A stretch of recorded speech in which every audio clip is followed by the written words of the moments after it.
ತೆರಿಗೆ ಹೆಚ್ಚಿಸಿದ ಸರ್ಕಾರ, ರಾಜ್ಯದಲ್ಲಿ ಪೆಟ್ರೋಲ್ ಡೀಸೆಲ್ ಬೆಲೆ ಏರಿಕೆ. ಪೆಟ್ರೋಲ್ ಹಾಗೂ ಡೀಸೆಲ್ ಮೇಲಿನ ತೆರಿಗೆಯನ್ನು ಹೆಚ್ಚಳ ಮಾಡಿ ರಾಜ್ಯ ಸರ್ಕಾರ ಶನಿವಾರ ಆದೇಶವನ್ನು ಹೊರಡಿಸಿದೆ. ಇದರಿಂದ ರಾಜ್ಯದಲ್ಲಿ ಪ್ರತಿ ಲೀಟರ್ ಪೆಟ್ರೋಲ್ 3.2 ರೂಪಾಯಿ ಹಾಗೂ ಪ್ರತಿ ಲೀಟರ್ ಡೀಸೆಲ್ಗೆ 3 ರೂಪಾಯಿ ಹೆಚ್ಚಳವಾಗಿದೆ. ಪೆಟ್ರೋಲ್ ಚಿಲ್ಲರೆ ಮಾರಾಟದ ದರ ಪ್ರತಿ ಲೀಟರ್ಗೆ ಇಂದಿನಿಂದ 102.85 ರೂಪಾಯಿಗಳು ಹಾಗೂ ಡೀಸೆಲ್ ದರ ಪ್ರತಿ ಲೀಟರ್ಗೆ 88.93 ರೂಪಾಯಿ ಆಗಲಿದೆ. ಈ ದರವು ಸಾಗಣೆ ವೆಚ್ಚದ ಆಧಾರದ ಮೇಲೆ ರಾಜ್ಯದ ಬೇರೆ ಪ್ರದೇಶಗಳಲ್ಲಿ ಸ್ವಲ್ಪ ಪ್ರಮಾಣದಲ್ಲಿ ವ್ಯತ್ಯಾಸವಾಗಲಿದೆ.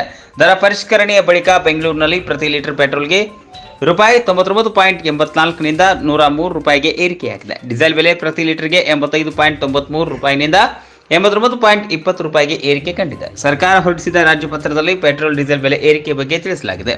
ಪೆಟ್ರೋಲ್ ಮೇಲಿನ ವ್ಯಾಟ್ ಅನ್ನು ಶೇಕಡಾ 25.97 ರಿಂದ ಶೇಕಡಾ 29.84ಕ್ಕೆ ಹೆಚ್ಚಿಸಲಾಗಿದೆ.